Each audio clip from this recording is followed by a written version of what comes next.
Hello everyone. तो कैसे हैं आप सभी लोग। उम्मीद है आप सभी की तैयारी जो है एसएससी एमटीएस के लिए बहुत अच्छी चल रही होगी। और आज के हम इस वीडियो में डिस्कस करने वाले हैं स्टैटिक जीके का पार्ट 3, जो कि पिछले साल 2023 सितंबर महीने में पूछे गए थे। तो ये उसका पार्ट 3 होने वाला है। अगर आपने इसका पहला पार्ट और दूसरा पार्ट नहीं देखा है तो उसका लिंक मैं डिस्क्रिप्शन में डाल दूंगा और आप वहाँ से उसको देख सकते हैं। अगर आप सभी को इसकी पीडीएफ भी चाहिए तो पीडीएफ भी आपको मिल जाएगी। हमारे व्हाट्सअप नंबर पे मैसेज कर दीजिए, वहाँ पे आपको पीडीएफ मिल जाएगी। तो आइए डिस्कस करते हैं आज के हमारे इस क्वेश्चंस को, जो कि पार्ट 3 में होने वाले हैं। उसी के आगे के क्वेश्चन है ये। तो यहाँ से आंसर हमारा क्वेश्चन शुरू होता है। रानी मछैया को लोक नृत्य के लिए उनके योगदान के लिए वर्ष डैश में पद्मश्री से सम्मानित किया गया। जो रानी मछैया है उन्हें पद्मश्री कब दिया गया, तो ये 2023 में दिया गया। और रानी मछैया आपको याद रखना है ये क्या करती हैं, तो ये उम्मत आर्ट जो है वो परफॉर्म करती है। उम्मत आर्ट जो है वो कुर्ग जनजाति द्वारा किया जाता है। और ये कहाँ का है, तो ये कर्नाटक का है। तो उम्मत आर्ट जो है वो कुर्ग जनजाति के लोग कर्नाटक में करते हैं। भूटान में किस धर्म के अनुयायियों की संख्या सबसे अधिक है, तो भूटान में जो है वो बौद्ध धर्म के अनुयायियों की संख्या सबसे अधिक है। भारती शिवाजी और कनक रेले डैश के व्याख्याता हैं। तो भारती शिवाजी और कनक रेले जो है वो मोहिनीअट्टम जो है वो परफॉर्म करते हैं। तो आपको ये दोनों नाम याद रखने पड़ेंगे, भारती शिवाजी और कनक रेले। तो इनका संबंध जो है वो मोहिनीअट्टम से है। निम्नलिखित में से कौन सा उपन्यास अपने लेखक के साथ सही ढंग से युग्मित है, तो जो लेखक ने सही उपन्यास लिखा है उसका नाम और दूसरी तरफ उनकी बुक का नाम है। तो ट्रेन टू पाकिस्तान ये अमिताभ घोष ने नहीं लिखा है, ये गलत है। मालगुडी डेज जैसा कि मैंने बताया ये आर.के. नारायण की है, तो ये भी गलत है। द शैडो ऑफ लाइन्स ये भी आर.के. नारायण द्वारा नहीं लिखा गया। तो द नेमसेक लिखा गया है झुंपा लाहिरी के द्वारा। तो आपका जो राइट आंसर हो जाएगा इस क्वेश्चन के अनुसार वो हो जाएगा द नेमसेक, और इसे लिखा गया है झुंपा लाहिरी के। भारतीय क्रांति की जननी किसे माना जाता है, जो भारतीय क्रांति की जननी है वो मैडम कामा को माना जाता है। तो आपका आंसर जो राइट हो जाएगा वो मैडम कामा हो जाएगा। निम्नलिखित नृत्यकों में किसका संबंध कथक के भारतीय शास्त्रीय नृत्य शैली से है, तो इसमें आपसे पूछा गया है कि इन ऑप्शन में से कौन कथक से संबंधित है। तो आपका सीधा सीधा आंसर हो जाएगा पंडित बिरजू महाराज। अभी मैंने आपको बताया कि कनक रेले जो हैं वो मोहिनीअट्टम से संबंधित है। तो आपका सीधा आंसर हो जाएगा पंडित बिरजू महाराज, जो कि है कथक से रिलेटेड है। सभी जैन त्योहारों में से प्रसिद्ध महामस्त का अभिषेक हर वर्ष 12 वर्ष में कर्नाटक के डैश में दिगंबर पवित्र परिसर में मनाया जाता है। तो कर्नाटक के कहाँ पे मनाया जाता है, श्रवण बेलगोला जो ये एक जगह होगी, तो यहाँ पे ये मनाया जाता है कर्नाटक के श्रवण बेलगोला में। भरहूत स्तूप, जो भरहूत स्तूप है वो किस राज्य में है, तो ये मध्य प्रदेश में है। तो एसएससी एमटीएस में से कई स्तूप पूछ लिए जाते हैं, जैसे सांची का स्तूप पूछ लिया, भरहूत का स्तूप पूछ लिया। तो जितने भी ये स्तूप से रिलेटेड क्वेश्चन बनते हैं आप उनको एक बार ज़रूर देख के जाइए। ये एसएससी एमटीएस के लिए काफ़ी इंपॉर्टेंट क्वेश्चन हो जाते हैं। तो भरहूत स्तूप जो है वो मध्य प्रदेश में सिचुएटेड है। माधवपुर मेला डैश में आयोजित किया जाता है, तो ये माधवपुर जो मेला है वो गुजरात के पोरबंदर ज़िले में आयोजित किया जाता है। तो माधवपुर मेला से आप याद रखेंगे पोरबंदर। निम्नलिखित में से कौन सा भरतनाट्यम और कथकली नृत्य की हैं, तो जो भरतनाट्यम और कथकली जो है वो कौन करती हैं, तो ये मृणाली साराभाई हैं। तो मृणालिनी साराभाई जो है वो भरतनाट्यम और कथकली ये दोनों डांस परफॉर्म करती हैं। निम्नलिखित में से सिलेक्शन डे पुस्तक के लेखक कौन है, तो सिलेक्शन डे पुस्तक के जो लेखक हैं वो है अरविंद अडिगा। तो सिलेक्शन डे पुस्तक किसने लिखी है, तो आपका आंसर हो जाएगा ऑप्शन ए अरविंद अडिगा। निम्नलिखित में से किसे मुख्य रूप से हिंदुस्तानी शास्त्रीय संगीत का उस्ताद माना जाता है, तो हिंदुस्तानी शास्त्रीय संगीत का उस्ताद माना जाता है बड़े गुलाम अली खान साहब को। तो आपका यहाँ पे आंसर हो जाएगा बड़े गुलाम अली खान। रिखमपाड़ा नृत्य का संबंध किस राज्य से है, तो रिखमपाड़ा जो नृत्य है वो आपका आंसर हो जाएगा दूसरा। ये नृत्य किया जाता है अरुणाचल प्रदेश में। तो आपका आंसर हो जाएगा अरुणाचल प्रदेश में कौन सा नृत्य परफॉर्म किया जाता है, तो रिखमपाड़ा। The fall of a sparrow किसकी आत्मकथा है, तो द फॉल ऑफ स्पैरो है सलीम अली की। इन्हें बर्ड मैन ऑफ इंडिया भी कहा जाता है। आपने रोबोट 2.0 फिल्म देखी होगी, तो उसमें इस कैरेक्टर के बारे में जिक्र किया गया था जो बर्ड से प्यार करते थे और लाइफ सेंचुरी को बचाना चाहते थे। तो इन्हीं के ऊपर वो फिल्म थी, कुछ कुछ हिस्सा इन्हीं के ऊपर से लिया गया था। तो the fall of a sparrow जो है वो सलीम अली के द्वारा लिखी गई है, वो उनकी आत्मकथा है। निम्नलिखित में से कौन एक प्रशंसित कथक नृत्यक हैं जिनके नाम कई पुरस्कार हैं? तो कौन से हैं ये लेखक, कौन से है ये नृत्यक? ये है पंडित बिरजू महाराज। तो इनके नाम से कई पुरस्कार हैं और ये आपका आंसर हो जाएगा ऑप्शन नंबर दूसरा, पंडित बिरजू महाराज, जो कि कथक परफॉर्म करते हैं, जैसा कि पिछले क्वेश्चन में मैंने आपको बता दिया है। पिंजर एक उपन्यास है, तो ये पिंजर जो है वो किसका उपन्यास है? तो ये किसको लिखा गया है? अमृता प्रीतम के द्वारा। तो आपका ये आंसर हो जाएगा अमृता प्रीतम के द्वारा क्या लिखा गया है? पिंजर। भारत में दूसरी बार एशियाई खेलों का आयोजन कब किया गया था? तो ये किया गया था 1982 में। तो भारत में दूसरी बार किया गया 1982 में एशियाई खेलों का आयोजन। तो आपका आंसर हो जाएगा 1982। डैश में मनाए जाने वाले प्रमुख त्योहारों में से एक मैडम मीफी यानी पूर्वजों की पूजा का त्यौहार। तो मैडम मीफी जो है वो असम में मनाया जाता है। तो आपका आंसर हो जाएगा ऑप्शन नंबर 4, असम। निम्नलिखित में से संतूर नामक संगीत वाद्य यंत्र से प्रसिद्ध वादक कौन है? तो आपका आंसर यहाँ पे बनता है ऑप्शन नंबर 3, पंडित शिव कुमार शर्मा। तो संत लोग क्या बजाते हैं? शिव के भजन करते हैं, तो इसलिए पंडित शिव कुमार शर्मा जो है वो ऑप्शन नंबर 3, पंडित शिव कुमार शर्मा संतूर से संबंधित है। किस भारतीय संगीतकार का संबंध बांसुरी से है? तो हमारे कृष्ण भगवान क्या बजाते थे? बांसुरी। तो उनका ही संबंध किससे है? बांसुरी से है, और उसी से रिलेटेड नाम है हरि। तो हरि भगवान क्या बजाते थे? बांसुरी, इसलिए हरि प्रसाद चौरसिया। तो इनका संबंध हो जाएगा बांसुरी से। आप इसे अपने तरह से भी याद रख सकते हैं, ये मेरा तरीका था जो मैंने आपको बताया। तो पंडित हरि प्रसाद चौरसिया जो है वो बांसुरी से रिलेटेड है, वो ये बांसुरी वाद्य यंत्र बजाते हैं। निम्नलिखित में से कौन सा पश्चिमी तट बंदरगाह का उदाहरण है? तो पश्चिमी तट पे कौन सा बंदरगाह है? तो ये सभी को पता होगा, ये मुंबई बंदरगाह है जो कि पश्चिमी तट पे स्थित है।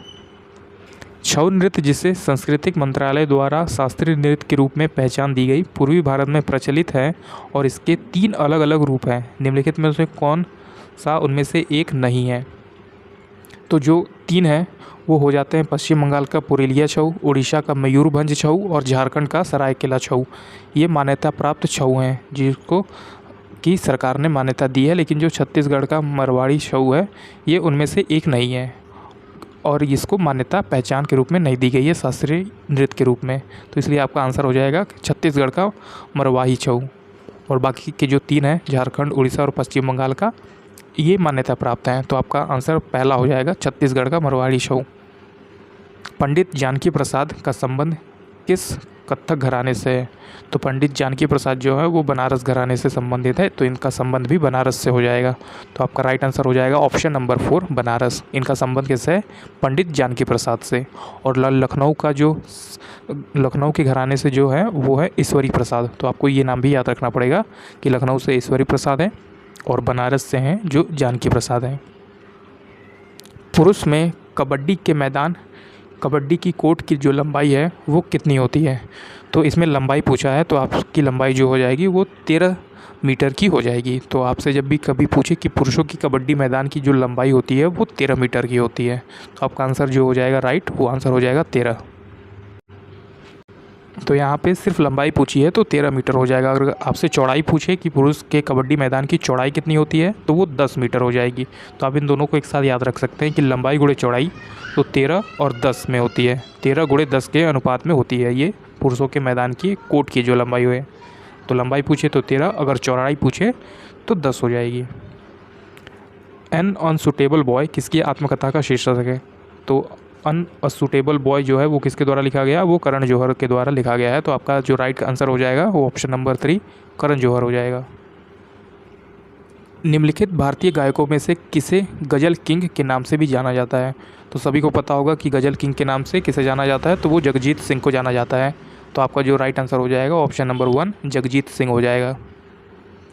निम्नलिखित में से द ज़ोया फैक्टर पुस्तक की लेखिका कौन है? तो द ज़ोया फैक्टर जो पुस्तक लिखी है वो लिखी है अनुजा चौहान ने। तो आपका जो राइट आंसर हो जाएगा ऑप्शन नंबर 3, अनुजा चौहान हो जाएगा। भारतीय नृत्य का डैश शब्द संस्कृत शब्द से लिया गया है और इसका शाब्दिक अर्थ है की ओर ले जाना। तो की ओर ले जाने का जो अर्थ है वो अभिनय से आया है। तो भारतीय नृत्य का अभिनय शब्द जो है वो संस्कृत से लिया गया है और इसका जो अर्थ होता है वो होता है की ओर ले जाना। ड्री उत्सव किस राज्य में मनाया जाता है? तो ड्री उत्सव जो है वो अरुणाचल प्रदेश का है, जहाँ का ही रिखमपाड़ा नृत्य है। तो आपको ये ऐसे चीज़ें याद रखनी पड़ेंगी। ड्री उत्सव जो है वो अरुणाचल प्रदेश का है। तो आपका आंसर यहाँ पे सिंपली हो जाएगा ऑप्शन नंबर 4, अरुणाचल प्रदेश। प्रसिद्ध पशुपतिनाथ मंदिर निम्नलिखित में से किस देश में स्थित है?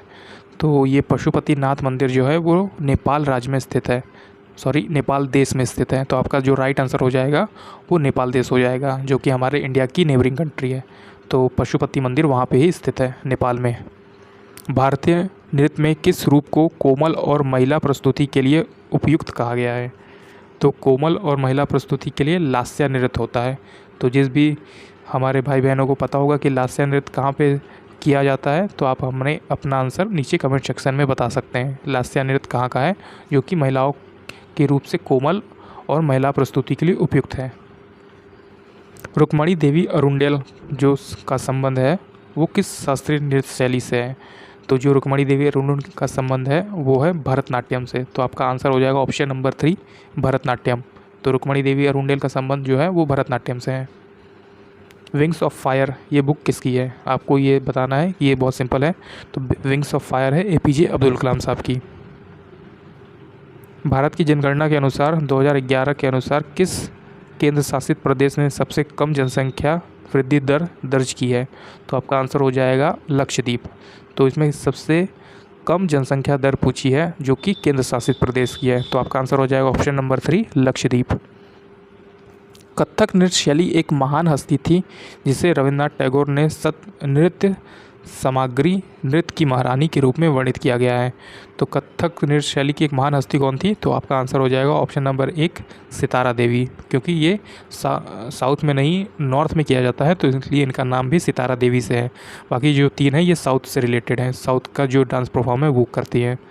तो मल्लिका साराभाई जैसे करती हैं भरतनाट्यम, रुक्मणी देवी अरुंडेल ये आप हमें कमेंट में बता दीजिए, और मृणाली साराभाई भी आप हमें कमेंट में बता दीजिए कि इनका संबंध किस डांस फोक डांस से है।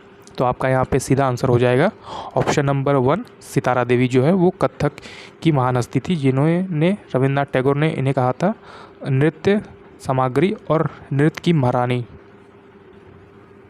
राठवा जो राज्य के निवासी हैं होली रंगों के त्यौहार पर जो है वो राठवा नृत्य परफॉर्म करते हैं।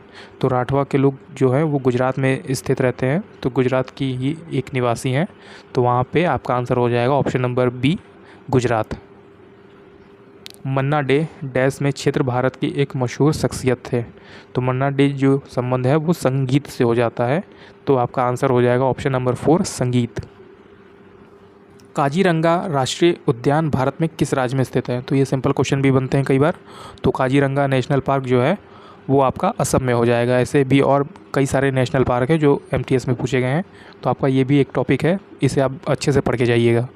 तो काजीरंगा राष्ट्रीय नेशनल उद्यान जो है वो असम में है। चाप चारकूट राज्य का एक त्यौहार है। तो इसमें सिंपली आपसे ये पूछा गया है, इतना सब पढ़ने की ज़रूरत नहीं है। चाप चारकूट अगर आपको याद है तो ये सीधे मिजोरम से इसका संबंध है। तो चाप चारकूट जो फेस्टिवल है वो मिजोरम में सेलिब्रेट किया जाता है। कथक शब्द की उत्पत्ति निम्नलिखित में से किस शब्द से हुई है? तो कथक शब्द की उत्पत्ति हुई है कथा से। तो कथक जो भी देखे होंगे उनमें कथा की स्टोरी टेलिंग होती है। तो पहले कथा बनाई जाती है, फिर उस पर डांस परफॉर्म होता है। तो आपका आंसर यहाँ पे हो जाएगा ऑप्शन नंबर पहला, कथा। तो कथा शब्द जो है उससे उत्पत्ति हुई है कथक की। निम्नलिखित में से कौन सा कर्नाटक संगीत भारत रत्न प्राप्त करने वाला पहला संगीतकार था? तो कर्नाटकीय संगीत जो है सबसे पहला संगीतकार बने थे MS सुब्बलक्ष्मी जी। तो आपका आंसर यहाँ पे राइट हो जाएगा कि भारत रत्न प्राप्त करने वाला पहला संगीतकार MS सुब्बलक्ष्मी थे। तो आपका क्वेश्चन ये है कि इन्हें कब भारत रत्न दिया गया था? तो नीचे कमेंट सेक्शन में ज़रूर बताइएगा हमें। एस अगेंस्ट ऑड ये किसकी आत्मकथा का शीर्षक है? तो एस अगेंस्ट ऑड की लेखिका कौन है? तो ये आपका आंसर हो जाएगा ऑप्शन नंबर 4, साइना मिर्जा। 1951 में प्रथम एशियाई खेल किस शहर में आयोजित किए गए थे? तो 1951 का प्रथम एशियाई खेल जो है वो नई दिल्ली में आयोजित किया गया था। तो आपका आंसर यहाँ पे हो जाएगा ऑप्शन नंबर दूसरा, नई दिल्ली।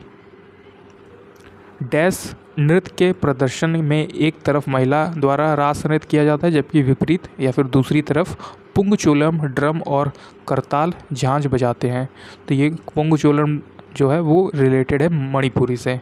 तो आपका आंसर जो हो जाएगा कि एक तरफ महिला डांस करती है और दूसरी तरफ जो है वो वादक पुंगचोलम और करताल बजाते हैं। तो आपका आंसर है मणिपुरी। निम्नलिखित में से किस राज्य में पहला जनजातीय खेल महोत्सव आयोजित किया गया था?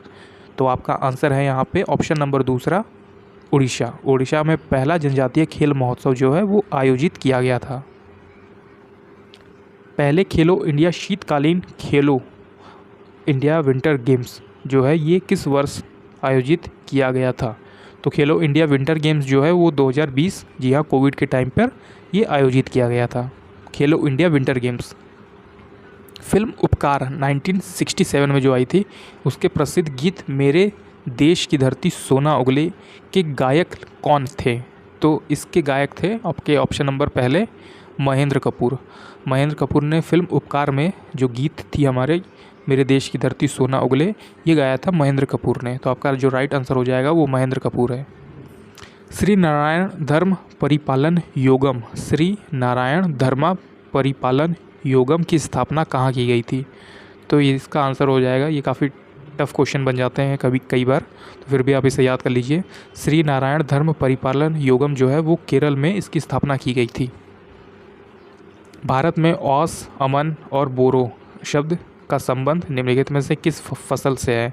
तो जैसा कि आप देख रहे हैं कि कई सारे डिफ़िकल्ट क्वेश्चन आ जाते हैं जो आप कहीं से शायद न पढ़ के जाएं, तो ऐसे क्वेश्चन को छोड़ना बेहतर होता है।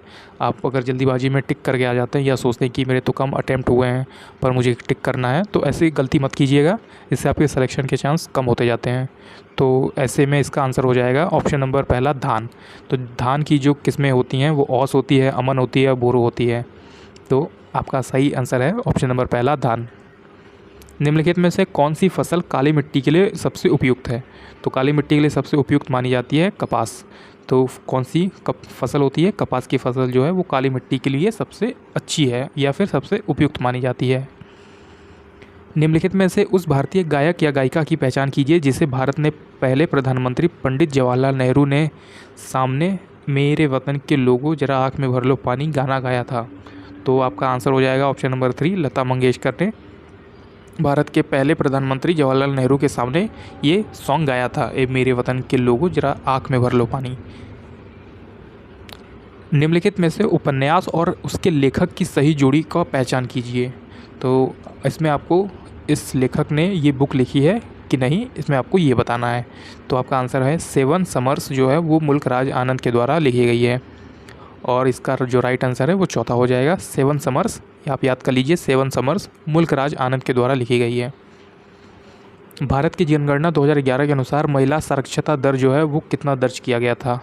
तो महिला साक्षरता दर जो है वो किया गया था 65.46%। तो वुमेंस लिटरेसी रेट जो थी वो 65.46% थी। द ग्रेट इंडियन नॉवेल के लेखक कौन है? तो ये इसका आंसर हो जाएगा ऑप्शन नंबर 3, शशि थरूर। तो जो ग्रेट इंडियन नॉवेल है, उपन्यास है, वो शशि थरूर के द्वारा लिखा गया था। तो आपका आंसर हो जाएगा शशि थरूर। तो यहाँ पे दोस्तों हमारे क्वेश्चन ख़त्म होते हैं, और जैसा कि आपने सभी देखा कि ये हमारा पार्ट 3 था। तो जो कि एसएससी एमटीएस कई स्टैटिक जीके के क्वेश्चन मैंने लिए थे जो कि पिछले साल पूछे गए थे। अगर आपको हमारी ये वीडियो पसंद आई तो जल्दी से हमारी इस वीडियो को लाइक कर दीजिए, और हमारे इस चैनल को भी ज़रूर सब्सक्राइब कर लीजिएगा इसके आने वाले पार्ट के लिए। तो पढ़ते रहिए और अपने सिलेक्शन की तरफ बढ़ते रहिए। Thank you.